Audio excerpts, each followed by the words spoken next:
Carpe Diem. Carpe Diem, seize the day. It's an expression that sounds as poetic as it does, well, innocent, maybe. It reminds me of early birds singing, getting up early and see the sun getting up over dew-covered flowers. But is it so, really? Well, not at all, if we ask philosopher and sociologist Roman Krznaric. He writes on the art of living and social change and claims that Carpe Diem has been hijacked by commercial companies, and that this comes down to the existential crime of the last 2,000 centuries. Years, sorry. It's not so bad, it's just 2,000 years, not 2,000 centuries. Anyway, just buy it, we seem to think. Just watch it, just grasp everything you can. It's about time, Krznaric says, that we recapture the true spirit of Carpe Diem, of seize the day. And he will tell you all about the how and why in his lecture in about a minute or two. After his lecture, he will talk to philosopher Daphne of Radboud University. Because why should we want to seize the day at all? Is it not just putting pressure on our lives that are stressful enough as they are? And after the interview, there will, of course, also be ample time for your own questions. My name is Liesbeth Jansen. I am a program manager at Radboud Reflects. Welcome to you all. I wish you will have a very inspiring evening. But we will start this evening with the words that began it all. The famous poem by the Roman poet Horatius, in which these words, Carpe Diem, were mentioned for the first time.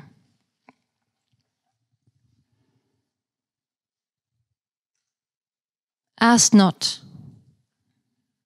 'Tis forbidden knowledge. What our destined term of years? Mine and yours? Nor scan the tables of our Babylonish seers. Better far to bear the future, Maliocony, like the past, whether Jove has many winters yet to give, or this our last? This that makes the tyranny billows spink their strength against the shore. Strain your wine and prove your wisdom. Life is short. Should hope be more? In the moment of our talk, in envious time has ebbed away. Carpe diem, seize the present. Trust tomorrow, even as little as you may. I'm happy to give the floor to Roman Krznaric.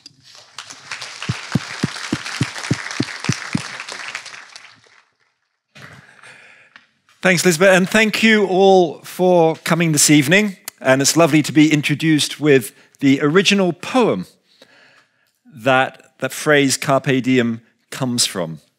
And as Lisbeth was saying, it came from the Roman poet Horace, who wrote this little poem, 8 lines long, in 23 BC.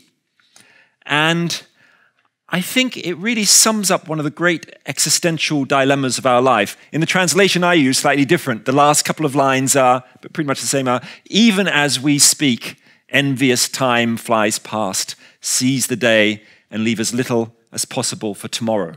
I'm going to say something about translations in a moment, but I think he does raise that question of how should we live in the face of the reality of our mortality? How should we express our freedom? How do we become the authors of our own lives, knowing that life is short and time is passing? And that's something I want to explore. I decided to explore through the concept of Carpe Diem, seize the day, because in a way it is getting at the heart of the existential dilemmas of what freedom means today. Who are we? How should we act? And it's extraordinary that 2,000 years after that phrase Carpe Diem was first uttered by Horace, it can still be so popular today. For example, Britain's most famous actress, Judi Dench, had Carpe Diem tattooed on her wrist for her 81st birthday. Right? The heavy metal band Metallica has rocked audiences around the world with their song Carpe Diem, Baby. And many people may have first come across that Latin phrase in the film Dead Poets Society. Certainly that's where I first came across it in 1989, where Robin Williams, who's playing an eccentric English teacher in 1950s New England in the United States, he turns to the boys that he's teaching and he says to them, "We are food for worms, lads, because each and every one of us in this room is going to stop breathing, grow cold, and die. Carpe diem, seize the day, boys. Make your lives extraordinary." Now, since that film came out, there have been lots of different ways people have expressed Carpe Diem. There's, the Nike slogan, "Just Do It." There's the Twitter hashtag, "YOLO, you only live once." But it's Carpe Diem, which still is the one which is so dominant. It gets 25 million search results, at least, if you put it into Google. And I think it is a vital concept for us still today, even though it's something of a cliche. It's the most popular tattoo you can get, for example, one of them. It's essential for us today, partly because it is an antidote. It's a cure for this, which is the age of distraction.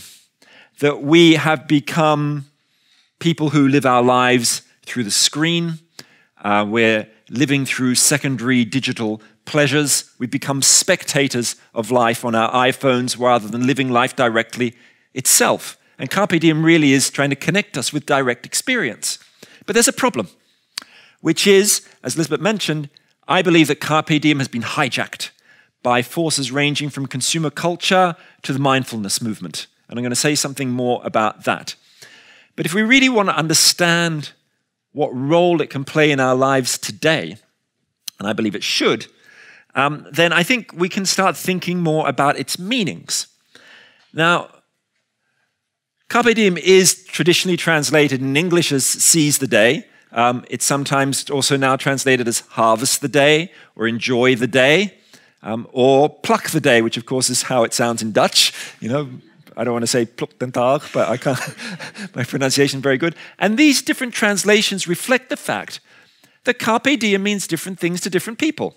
So in a room like this, for some people, it will be all about grasping a once-in-a-lifetime opportunity.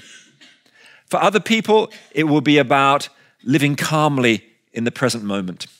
And still other people will say it's about wild, hedonistic excess, sort of sex and drugs and rock and roll. And I think it's quite interesting to think about, in your own experience, in your own life, what does that Carpe Diem, seize the day, pluk den Tag actually mean to you? And in order to think about that, I'd like you to do something for me. When I give you the signal, but only when I give you the signal, I would like you to get into a pair with someone next to you or behind you, ideally seize a stranger, and I want you to spend 2 minutes, just 2 minutes, talking about the question up there on the screen, which is, think of a time when you seized the day, or maybe you failed to seize it, and I want you to discuss that experience and what does that experience say about what Carpe Diem means to you. Okay? So think of a moment when you seized the day or failed to seize it, and what does it say about what Carpe Diem means to you? So on the count of 3, I would like you to blow the roof of this lecture theatre with your voices. 1, 2, 3, go.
Okay, you have 1 more minute. 1 more minute.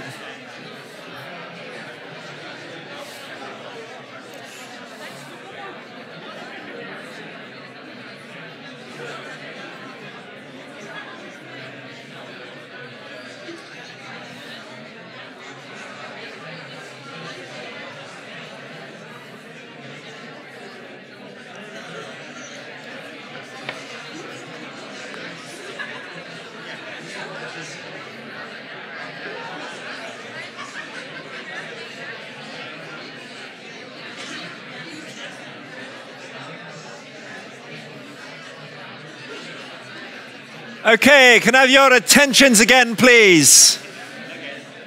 Thank you. You're not very obedient. I like that. Okay, thank you. I know it's a bit rude of me to break up your conversations, but there'll be time for more afterwards. So when I was researching this new book of mine, Carpe Diem, or Carpe Diem Regained as it is in the English, I started having conversations like the ones you've just been having with people. What does Carpe Diem mean to you? This kind of thing. But then I decided to get a little bit more systematic. And so I put together a research team, and we did a guerrilla raid on Oxford University's Bodleian Library, and we started looking through over 500 years worth of manuscripts, everything from Reformation church sermons to contemporary pop songs, trying to look at how people have used the phrase carpe diem or seize the day or seize the moment. And what we discovered looking through these hundreds, thousands of manuscripts was a pattern, which is that humankind has really discovered 5 different ways to seize the day, which should be on the back of a little postcard you may have got when you came in. I've given them names: opportunity, spontaneity, hedonism, presence, and politics. I want to say something about each of those and about how they've been hijacked. And I think ultimately what's important about them is that they represent different ways of thinking about freedom. Freedom today, freedom tomorrow. So let me just start with the first one, opportunity. So the idea of seizing the day, its most common meaning, in fact, about 3/4 of the references we found were to the idea of seizing the day as grasping an opportunity that might disappear and be lost forever. It could be an opportunity for changing your career. It could be an opportunity to, fall in love or whatever it happens to be. And this is the most common way of thinking about seizing the day, something that may disappear forever. And it's interesting to think about where that word opportunity comes from. It actually comes from another Latin phrase, which is ob portum veniens, which means coming towards a port. And it originally referred to a wind, a favorable wind that would blow a ship into harbor or into a port. So you can think of an opportunity as a wind that is blowing to your advantage. And the question is, are you going to put up your sails and catch that wind? Or are you so afraid that your ship will be smashed against the rocks that you never put up the sails at all? Now, the difficulty with this idea of seizing opportunities is, I believe, it has been hijacked, particularly by consumer culture. The just do it has really become just buy it. Instead of seizing the day, we're really seizing the credit card. We're putting our Carpe Diem energies into Black Friday shopping sales, into the instant hit of one-click online buying. And the result, of course, is that freedom has really become a choice between brands, between Nike and Adidas, between iPhone and Samsung. And I doubt that Horace, if he were here today, would have thought that the best way to seize the day would be to go to a shopping mall and get yourself a great bargain. I think he thought it was obviously more than that. I think we need to rescue ourselves from the consumer hijacking of the Carpe Diem spirit. And one way I try and do it in my new book is by exploring the lives of people who are kind of experts, masters of seizing opportunities. And one of them I talk about, just introduce you to one of them, is the American writer and essayist and poet Maya Angelou, who died a few years ago at the age of 86. Now, she's known as a great literary figure, but in fact, she was also an incredible Carpe Diem addict. So she was always changing jobs, changing lovers, changing countries. By the time she was 40, she had been a short order cook, a waitress, a brothel manager. She'd been a prostitute, San Francisco's first female tram attendant. She'd been a political activist working with Malcolm X and Martin Luther King, a scriptwriter for TV, all sorts of different things. And she was always taking risks and taking opportunities in her life. So for example, in her 20s, she really wanted to go into showbiz and be a singer and dancer on TV and stuff. And she saw an advertisement for a singer and dancer in a San Francisco nightclub. So she just walked in and announced that she was a Cuban calypso singer and dancer. even though she had no experience as a professional dancer. She hadn't done any singing since she was in the church choir as a girl, and she wasn't Cuban either. But she was just one of those people who takes chances, takes risks.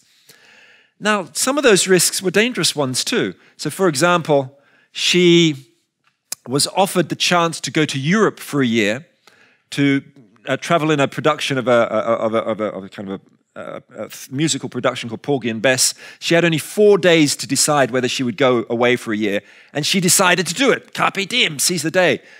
But the cost was that she left behind her 9-year-old son for a year, and he was quite damaged by this experience. So I think we need to remember that there's a responsibility that lies in the seize the day choices that we might be making. But even if you wanted to follow her example and really seize opportunities like she did, well, you might find it very difficult because most of us don't have that capacity to take risks. We worry about our security, we worry about the future. We are naturally risk averse. And there's been some interesting research on risk aversion, most famously by Dan Kahneman and Amos Tversky, who did this famous psychology experiment where they asked people to bet on the toss of a coin. And if the coin landed tails, landed down, you would lose $100. The question is, how much would you have to be offered for a heads, for a win, for you to take the bet? So if the loss was $100 and the win was $100, most people won't take that bet. If the loss is $100 and the win is $150, still most people won't take the bet. But if the loss is $100 and the win was $200 for heads, most people will take that bet. And the conclusion was that, basically, as they put it, we hate losing about twice as much as we like winning. Or the pain from a loss is about double the pleasure from a gain. And that's why, of course, when you're suddenly given the opportunity to move to Berlin for a year or something, you're going to think of everything that could possibly go wrong, rather than, or more than, what could go right. And that may well be stopping you from seizing the day. So I think if we want to understand seizing opportunities, we need to think about how these cognitive biases work in our minds.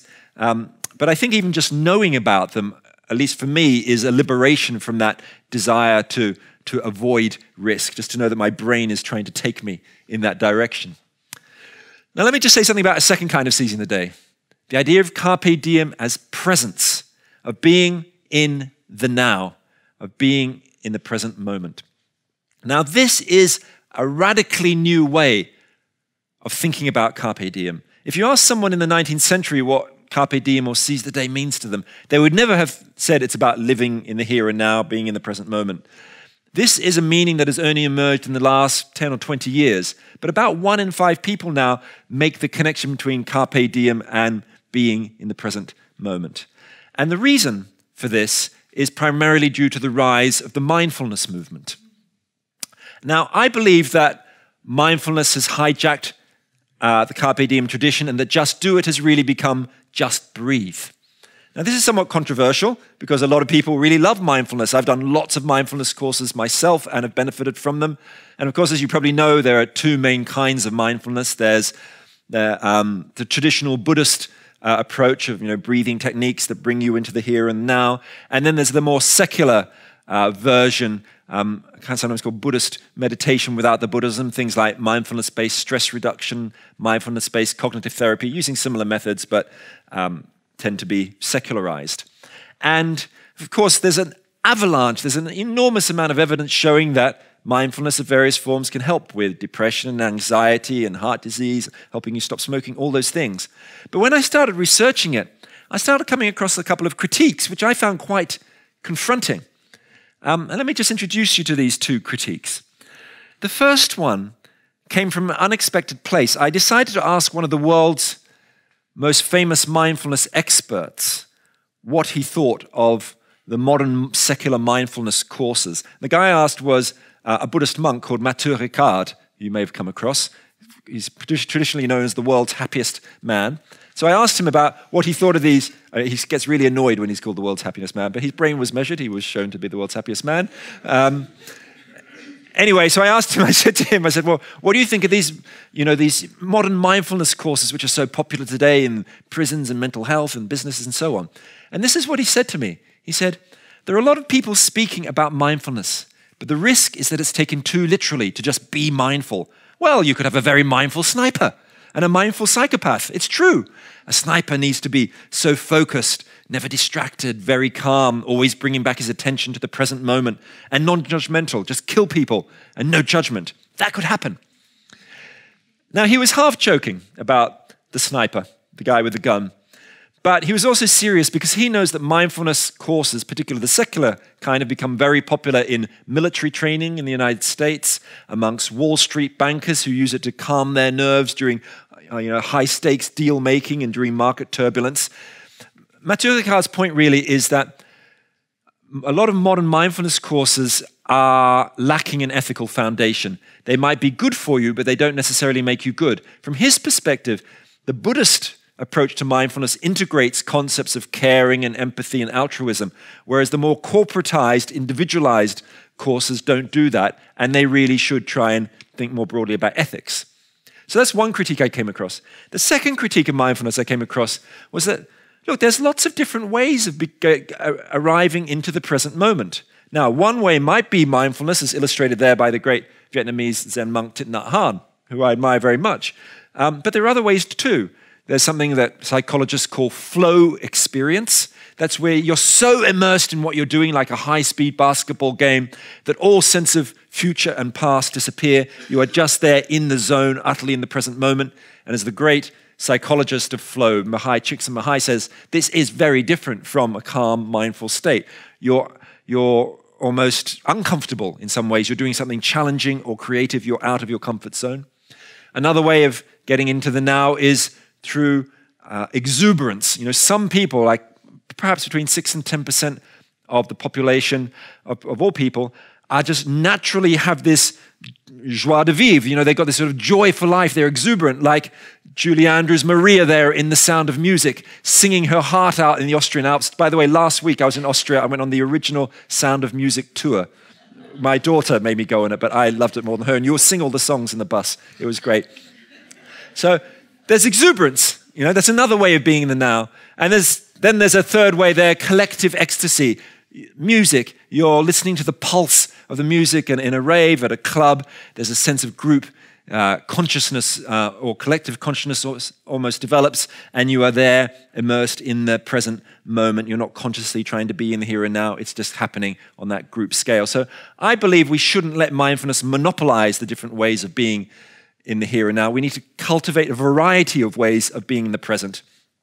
And remember that there are many ways to seize the day, of which I've spoken about two, but let me introduce you to a third, which is the idea of Carpe Diem as spontaneity, about breaking the rules, about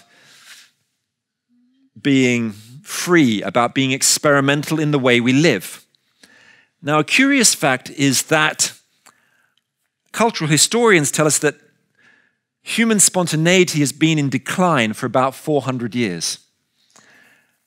We don't even realize how spontaneous we used to be. So go back to late medieval Europe, when there was, for example, carnival culture, where there was much more spontaneous effervescence. People would be dancing, singing, even dancing in cemeteries, public theater, public games.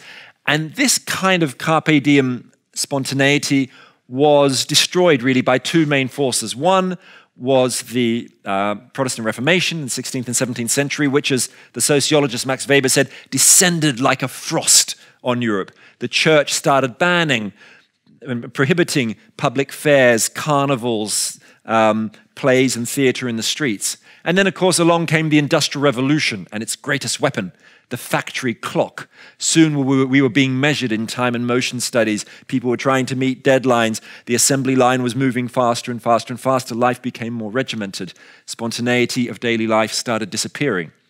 Now today, there's been a third force has come along, another hijacker of the Carpe Diem tradition, and that is our cult of efficiency and time management.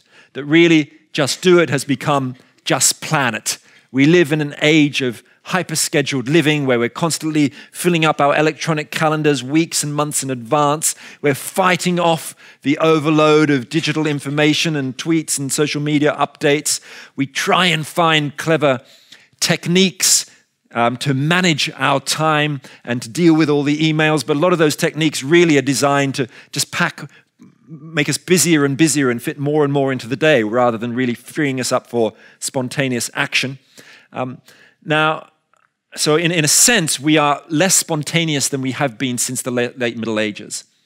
Now, I said this not long ago to one of my babysitters, and he said to me, that's just complete rubbish. He said, me and my friends, we're incredibly spontaneous. We're always texting each other at the last moment saying, yes, I'll come to that party, or I'll see you at that pub, or let's go to that film. But I wonder, is that really spontaneity, or is it really reflecting something else? And that something else is a fear or an epidemic of non-commitment driven by FOMO, fear of missing out. That my babysitter is so worried about all the things going down his social media feeds and the things that he might be missing out on, he doesn't make any arrangements until the very last moment. It's a bit like you go to a party and someone's always looking, they're talking to someone, they're always looking over your shoulder in case someone more interesting is about to walk into the room. Yeah? So I think we need to do better than that when it comes to spontaneity. In the book, I describe lots of different ways of exploring and expanding spontaneity. I'm going to introduce you to just one of them. This is the most subversive kind. I believe that to challenge just planet culture, we need to plan our spontaneity. Now, here's my diary, where I like to plan my spontaneity on Sundays afternoons between about 3 and 6.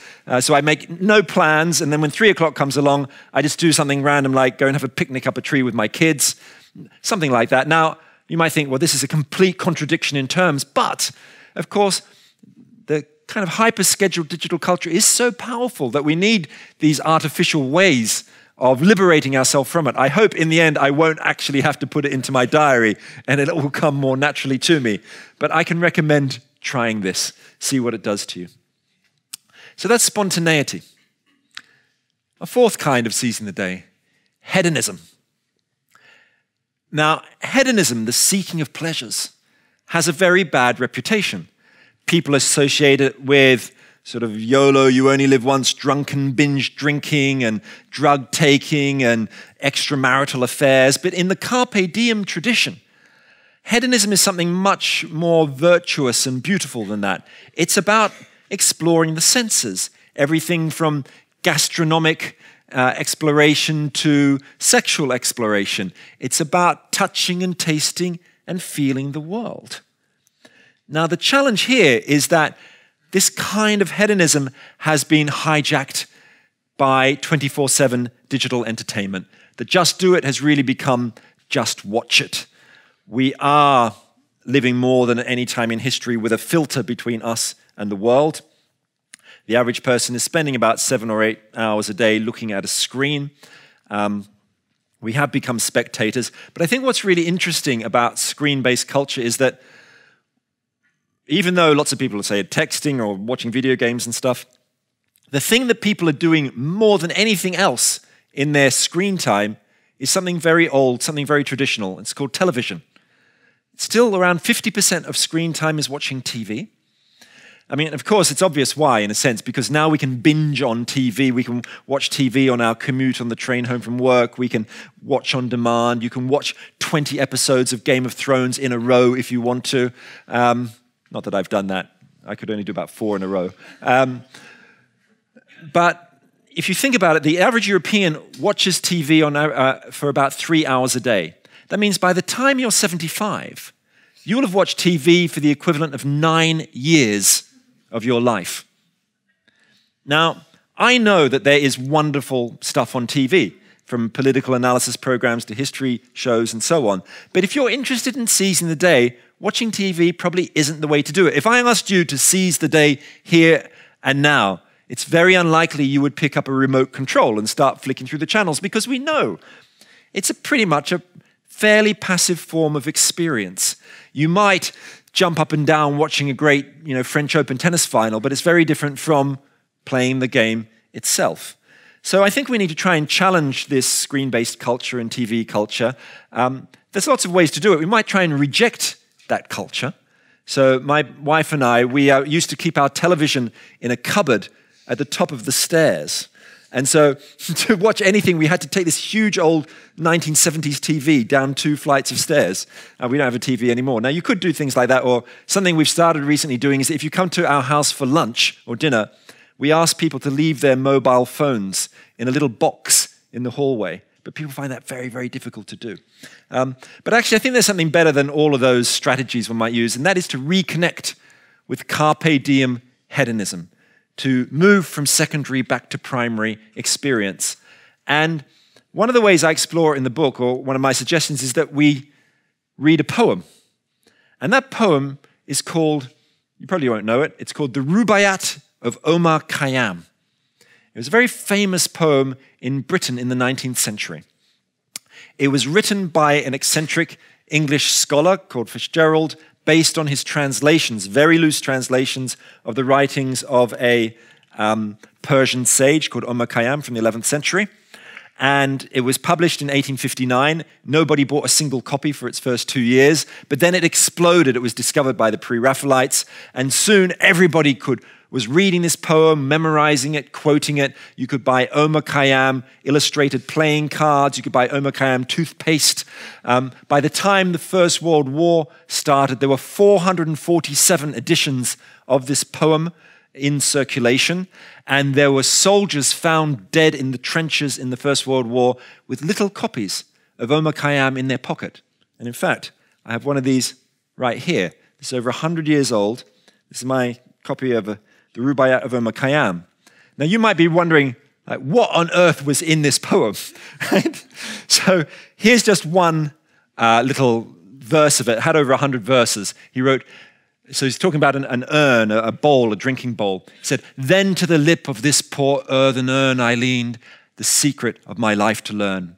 And lip to lip it murmured, while you live, drink, for once dead, you never shall return." And it was verses like this which captured the imagination of 19th century Britain. Why? Partly because it was a cry for hedonism.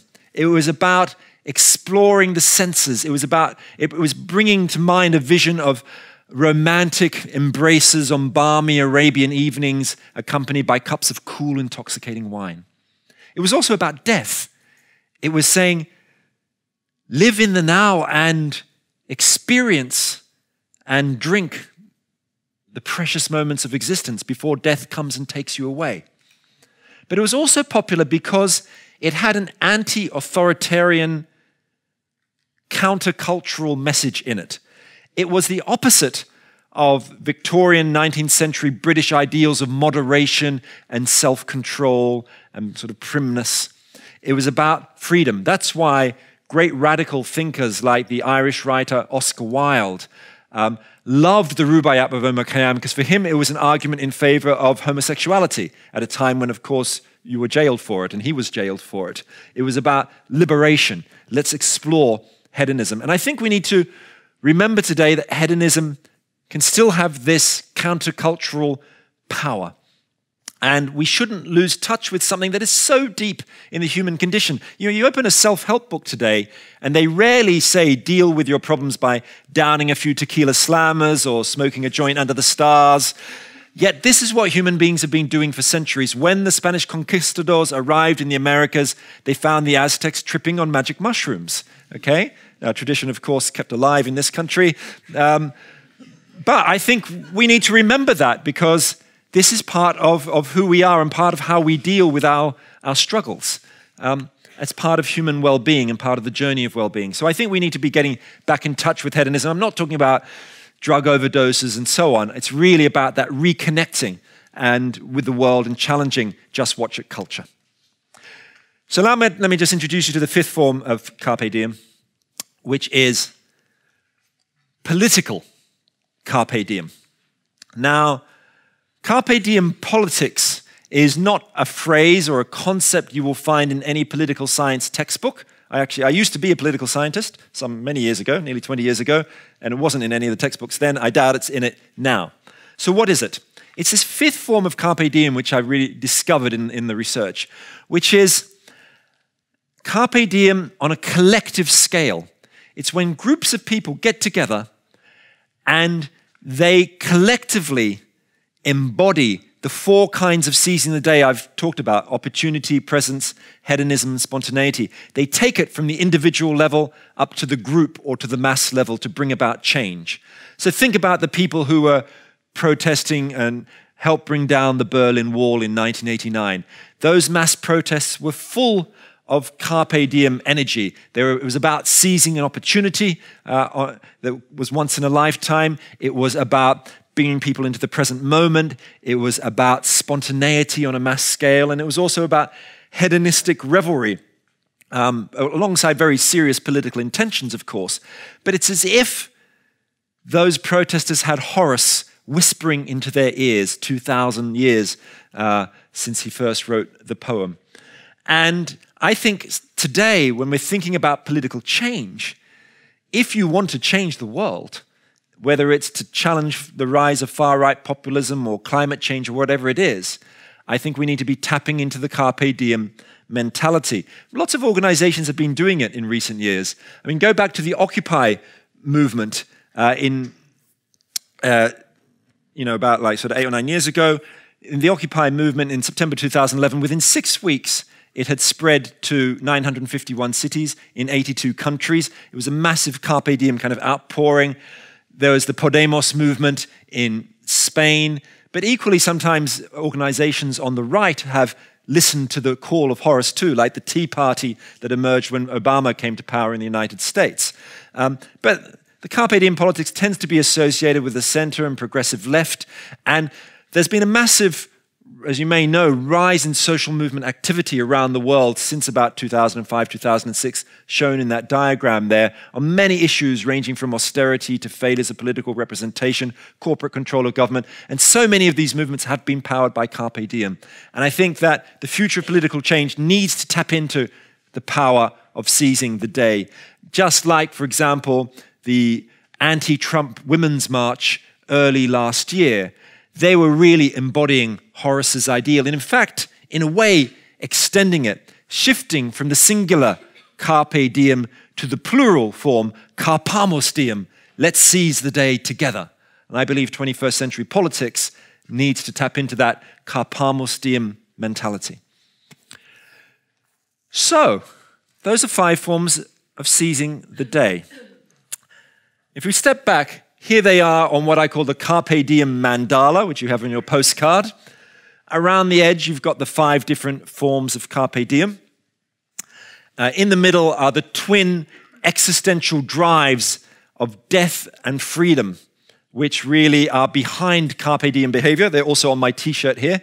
And in fact, during the questions, I've got on the back of my T-shirt 6 different ways to think about death, because death is a subject we haven't really talked about, but we could talk about that if you want to ask me. But around the middle are the barriers to seizing the day. We've talked about the cultural hijackers, just do it culture, just buy it, and so on. Mentioned some of the psychological blocks like risk aversion, but there's also other barriers like power and inequality and cultural denial about death. And all of these are things that I explore in the book. Just to get a little bit of a feel for the room before I stop.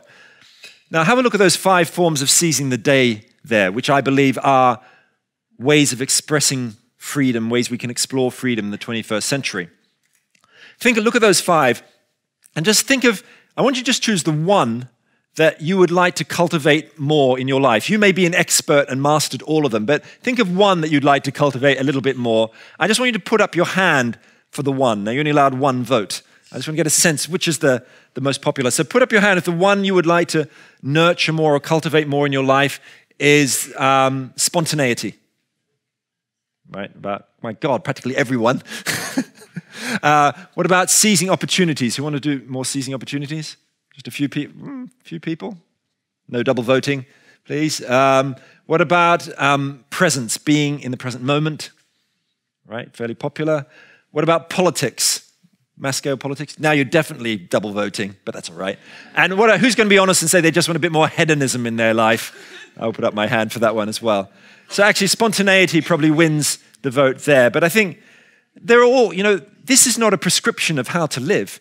These are ways of thinking about freedom, of exploring it. It's almost like a kind of a mental aid when you're making choices in your life. But I think when you stand back even from this, I want to just offer you one thought or one metaphor to sum up everything I've been trying to say. And it comes in a way from the great sculptor Alberto Giacometti. He wrote this, he said, "All the sculptures of today, like those of the past, will one day end in pieces. So it's important to fashion one's work carefully in its smallest recess and charge every particle of matter with life." So the question is, how are we going to charge our own existence with that kind of life? And you can think about your own life. A bit like these sculptures that Giacometti used to make in the 1940s, where he would add little bits of clay. Every choice you make is like one of these bits of clay that you add to the sculpture of yourself. Sometimes you'll add a big piece, and that sculpture of yourself will change form or maybe change direction. Sometimes you'll add a piece and it'll be a terrible mistake, a terrible choice, and you'll desperately scrape it off or try and make other choices to cover it over. Sometimes you don't know what choice to make. You're procrastinating. You are walking around that sculpture of yourself not knowing what to do.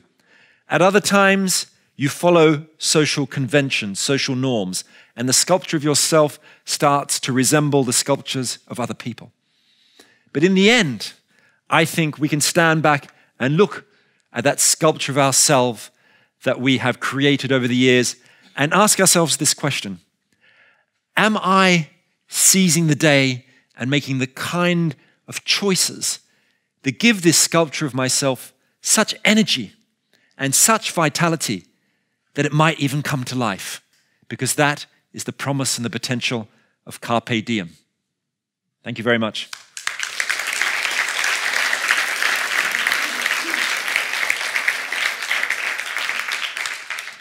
And now I think Daphne and I are going to talk about this, and then we're going to have questions. So, where do you want to sit? Here, yeah. Thank you.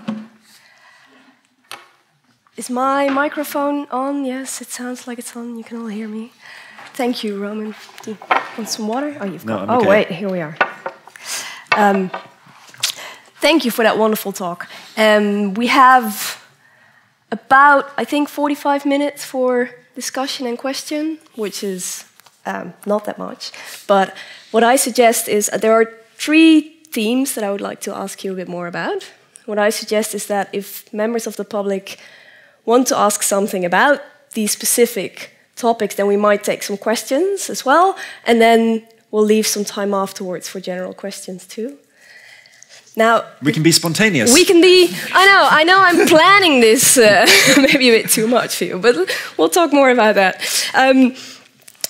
The 3 things I would like to talk a bit more about is the meaning of Carpe Diem, also the ethics of Carpe Diem, and then maybe the savior of Carpe Diem, how to save it. First about the meaning.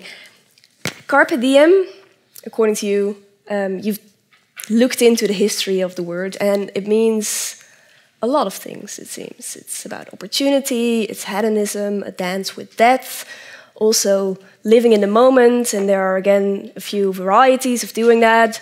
You can get into a flow, exuberance, you can be mindful, and there also seems to be this association with a sense of freedom, being the author of your own life, which runs through all of that. Now, my question to you is, does it maybe mean too much? Right, does Carpe Diem mean too much? Yeah. It's a good question. I mean, when you lay it out like that, it does seem to be, it sounds like it's many different things. What could possibly be in common between that, some of those hedonistic explorations and the idea of, being in the present through listening to the sound of a blackbird, and yet another way might be to, some Californian entrepreneurs say they're going to seize the day by sending a rocket into space. But ultimately, I think they do have these two core things, the death and the freedom, at their center. Now, one of the ways I think about it is through a kind of a motto or a phrase, which is, I choose, therefore I am. That in the end, all of these different forms of seizing the day relate to how we make choices about our journey through life. And the psychiatrist Viktor Frankl, Austrian psychoanalyst, that some of you may have read his book, Man's Search for Meaning, in one of his writings, I think in one of his essays, he says, what is a man? Well, you said man then, but what is a person? He said, what is a man? A man is a being who continually decides what he is. And I think by that he meant the idea that we are in the constant struggle to define who we are. And all these different forms of Carpe Diem are ways of doing that. Mm-hmm. And if you're making a choice, say, between whether you should study accounting or study to be an actor, you know, your parents are saying you must become an accountant and be sensible. You want to be an actor and be creative. And if you decide to be an actor, well, by that very choice, you are changing who you are. You are saying, I am for acting. I am for creativity. When you go on your first political march, you become an activist through that act, or through that action. And I think this is what is happening in all these different forms of seizing the day. They all about an assertion of choice and of writing the script of your own life. Now, this answer is going on for too long. Can I say one more little thing? Yeah. This is not really an answer to the question, but I think it's worth observing that these different forms of Carpe Diem are present to a different degree at different points in history and different times in culture. So the idea of Carpe Diem as hedonism was very popular in the 17th century. The idea of Carpe Diem as opportunity really arose with consumer capitalism, in the 19th and early 20th century. The rise of Carpe Diem as presence comes in our high-stressed, fast-speed age. And so the meanings shift partly because of cultural shifts. Yeah, okay, so maybe it has different meanings at different Sorry times. for that long answer. Right. No worries. I wanted to talk more about the freedom part, actually. Because in the book, sometimes you admit that you like planning, and I do too. But I also think that part of that has to do with that for me, being the author of my own life and living an autonomous life involves quite a lot of planning, maybe. It involves projects, it involves thinking through how I'm going to live through these projects, how I'm going to realize them. Is that intention with Carpe Diem, with spontaneity, with seizing things that offer themselves? It does sound like it's intention, and it could be. If you just contrast the desire for security with the desire for freedom, that sounds like a tension, and as indeed it is. But, as you're basically saying there, certain kinds of decisions we make tie us into things in the future. Or the ultimate one is getting married. You might make this great Carpe Diem choice to get married, and this is something that might lock you in to all sorts of things for decades to come. Having children, a particular relationship, a home, and all that kind of stuff. So we might make a Carpe Diem choice at one moment in our life, which then takes us down the route of planning.